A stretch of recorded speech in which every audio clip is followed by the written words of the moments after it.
Fala, nação tricolor! Hoje é um grande dia aqui no meu Leão do PC, falando de Lucero. O homem finalmente foi apresentado.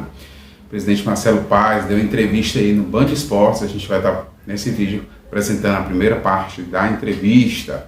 E é isso aí, gente. O grande dia chegou, a apresentação de Juan Martín Lucero. Fortaleza anuncia a contratação do atleta e 100%, adquiriu 100% do passe do Lucero. Lucero já falou, então assim, o que vinha, a novela Lucero finalmente acabou. Fortaleza anuncia o Lucero e mostra no cenário nacional que vem forte esse ano. Então assim, a expectativa é muito grande esse ano, Fortaleza, né, o presidente já definiu as metas, né, junto com a diretoria, né, e aí a gente já fica muito motivado, né, porque vai vir, o que vai ser esse ano de 2023. Então Lucero, contratado do Fortaleza, talvez uma das maiores contratações da história do futebol cearense, chega para reforçar o Leão do PC. Agora a gente espera aí se vai chegar mais um meia, com o Christian não permanecendo, e mais um zagueiro ali pelo lado esquerdo.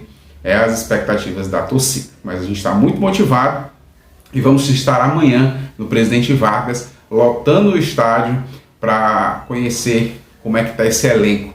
Fortaleza e Iguatu, amanhã às 16 horas, no Presidente Vargas. E agora a gente vai apresentar para vocês a primeira parte, né, da entrevista do presidente Marcelo Paes no Band Esportes, tá bom? Então, acompanha.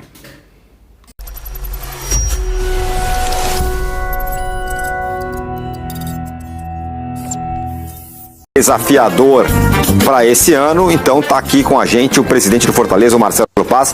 Marcelo, muito obrigado, viu, por participar aqui com a gente, agradeço bastante aqui a sua presença e já começo perguntando o seguinte: qual é a meta do Fortaleza esse ano? O ano passado ficou muito tempo na zona do rebaixamento, reagiu, voltou para a Libertadores, está se reforçando. Onde o Fortaleza quer chegar, presidente? Obrigado.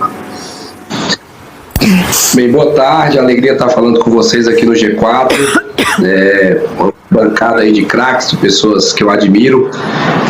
Nós temos metas por competição, né? De cada competição a gente tem uma meta e a gente traça, inclusive no planejamento estratégico do clube, o mínimo aceitável e o que é sucesso. Campeonato estadual, o mínimo aceitável é chegar numa final, o sucesso é ser campeão. No caso, a gente está disputando um pentacampeonato, somos o atual tetracampeão do estado. Copa do Nordeste, o mínimo aceitável é chegar numa semifinal, que vier a mais, considerando sucesso, vamos brigar por um bicampeonato, somos o atual campeão do Nordeste. Na Libertadores, uma competição diferente para a gente esse ano, que a gente entra na fase 2. Então, se a gente chegar na fase de grupos, já vamos considerar sucesso, né? Passar a fase 2, passar a fase 3 e chegar na fase de grupos. Copa do Brasil, buscar umas quartas de final, já consideramos isso bem interessante. E na Série A, uma vaga pelo menos na Copa Sul-Americana. Então, por mais que nos 2 últimos anos a gente tenha conseguido vaga na Libertadores, mas a gente sabe que o orçamento ainda é menor, tem que ter a humildade, o pé no chão e, de preferência, não correr os riscos que nós corremos em 2022, 14 rodadas na lanterna, 20 na zona de rebaixamento, mas no final ficou bom, né? Em 8º, e novamente indo para a Libertadores da América. Diga lá, Marília. Oi, Marcelo, feliz ano novo para você. As metas um pouco menos audaciosas do que a do ano passado, até pelos motivos como você disse, do orçamento. Eu queria saber como é que o Vojvoda vai lidar, então, com essa expectativa, né? Porque o Fortaleza, no ano passado, se manteve na zona de rebaixamento enquanto estava nas Copas, chegou até as 8º de final da Libertadores. Há já uma clara definição que o começo do Campeonato Brasileiro, que até eventualmente vai coincidir com a fase de grupos da Libertadores, é prioridade em relação à fase de grupos da Libertadores? Porque ano passado não foi. Marília, essas metas elas são alinhadas com a comissão técnica, né? Inclusive, no momento de renovação de contrato, a gente, muito claro o que o clube desejava, o que a comissão técnica desejava. E a questão do ano passado não é bem que não houve uma prioridade da Série A. É a primeira vez que o Fortaleza jogou a Libertadores.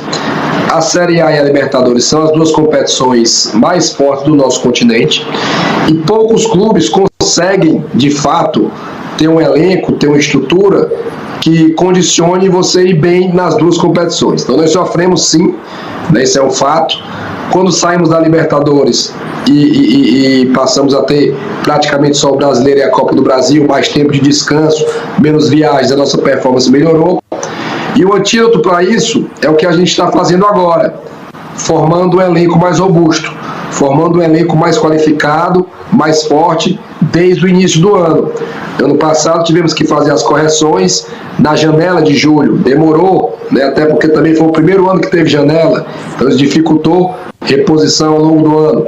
Então já agora a gente está formando um elenco mais forte, mais robusto, para poder encarar essa sequência de uma melhor maneira. Fala, Bernardo. Boa tarde, presidente. Você está levando o Lucero, né? Centroavante que surgiu muito bem no Vélez, ficou sem contrato, nenhum time do Brasil foi atrás, foi para o Colo-Colo, foi muito bem, jogou contra o Fortaleza. Eu queria saber quem tem feito essas recomendações, se é o Departamento de Análise e Desempenho do Fortaleza ou se é o próprio Vojvoda, né? Porque me parece que o Vojvoda mapeou muito bem o mercado, sobretudo na Argentina, levando o Silvio Romero, agora o Lucero. Quem tem feito esse trabalho aí para vocês no Fortaleza? Olha, quando o Lucero ficou livre do Vélez, o Fortaleza procurou ele, viu, já ano passado. Ele poderia ter vindo para cá no passado, nós chegamos a negociar com ele e ele foi para o Colo-Colo. A gente tem um departamento de análise interna, um departamento de análise de mercado e análise de desempenho, e em conjunto com a comissão técnica a gente toma as decisões de contratação. Então, vem da comissão técnica, vem do departamento de análise, vem da diretoria de futebol, mas sempre uma decisão coletiva, em conjunto, dentro do modelo de jogo da equipe. Às vezes você tem um bom jogador que está disponível, que pode vir, mas não está dentro do modelo de jogo que o Vojvoda trabalha. Então não adianta você trazer um jogador que não vai estar dentro do modelo de jogo. Então é um trabalho coletivo, que pode ter sim uma indicação mais forte do treinador, uma indicação do departamento de análise, mas no final a validação é de todos, principalmente da comissão técnica. Eu não sou o tipo de presidente que impõe o jogador, esse aqui eu quero que venha, a cota do presidente, eu não trabalho assim, porque eu sei que no dia a dia quem vai gerenciar o atleta é a comissão técnica, né? O dia a dia de treino, de viagem, de escalação, de relação. Então a gente respeita muito esse fluxo, mas há uma troca de informações entre o departamento de futebol, análise de desempenho e comissão técnica. Marcelo, primeiro que eu adorei essa coisa do mínimo aceitável, né? Fica muito claro pro torcedor assim. Não é café com leite, tá disputando. Gostamos de competição. Não, e antes de começar, fica bem claro pro torcedor se situar o que é o mínimo aceitável no campeonato e o que é o além.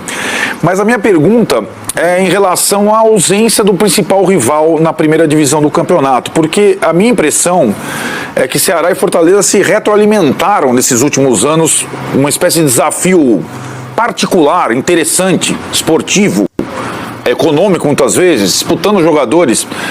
Qual foi o primeiro impacto aí no Ceará com a ausência, com o rebaixamento do Ceará, e o que você espera de diferente nessa temporada pela ausência do principal rival nessa divisão do futebol brasileiro? Arnaldo, essa questão do mínimo aceitável e da comunicação com o torcedor é algo que a gente trabalha muito, sabe? Para alinhar a expectativa mesmo. Eu não gosto de vender ilusão. O Fortaleza vai brigar para ser campeão brasileiro. Não posso dizer isso nesse momento. Então a gente trabalha assim com a realidade e tentando surpreender. Temos surpreendido nos últimos anos. Então é importante essa sua percepção aí de como a gente se comunica e do que a gente fala. Quanto a queda do Ceará, tem um fator aí interessante, que depois de muitos anos o Fortaleza volta a estar uma divisão acima do Ceará, né? Durante muito tempo ficaram em divisões iguais, durante um tempo o Fortaleza teve em divisões inferiores, que foi quando a gente esteve na Série C. Então isso é é um marco, embora no ranking nacional de clubes a gente já esteja acima do Ceará há uns 3 anos, né, onde Fortaleza ocupa a 7ª colocação no ranking. E tem sim impactos imediatos, né? Por exemplo, nós trouxemos 2 jogadores que estavam no elenco do Ceará, Bruno Pacheco e João Ricardo, 2 bons jogadores que muito provavelmente, se o Ceará tivesse ficado na Série A, eles permaneceriam por lá, talvez não viessem para cá, mas aí cai de divisão, tem a dificuldade financeira, e a gente conseguiu trazer esses jogadores. Para as disputas estaduais e regionais, a gente teoricamente entra com um pouco mais de força, a gente disputa o Campeonato Cearense com eles, disputa a Copa do Nordeste, então isso também vai ter um peso. E quando começar o Brasileiro, são lutas distintas, né? O Fortaleza vai estar lutando ali para buscar uma Sul-Americana, para permanência Sul-Americana, quem sabe algo mais, e o Ceará vai lutar para subir. Então são lutas distintas e que ao final do ano é que vai se saber aí quem se deu bem, se os dois se deram bem. Então tem sim um impacto, tem sim algo que relaciona ao torcedor, mas a gente não pode se balizar só por isso. A gente tem que balizar o Fortaleza, primeiro olhando para dentro, para o que é que a gente pode fazer melhor, o que é que a gente pode evoluir e buscando outros parâmetros. Então eu vejo dessa maneira, mas é lógico que tem um impacto, como eu já citei nessa resposta. O Brunelli 96. E é isso aí, pessoal. Vocês viram aí o presidente Marcelo Paes falando, né? O homem é bom, pragmático e correto nas coisas do Leão.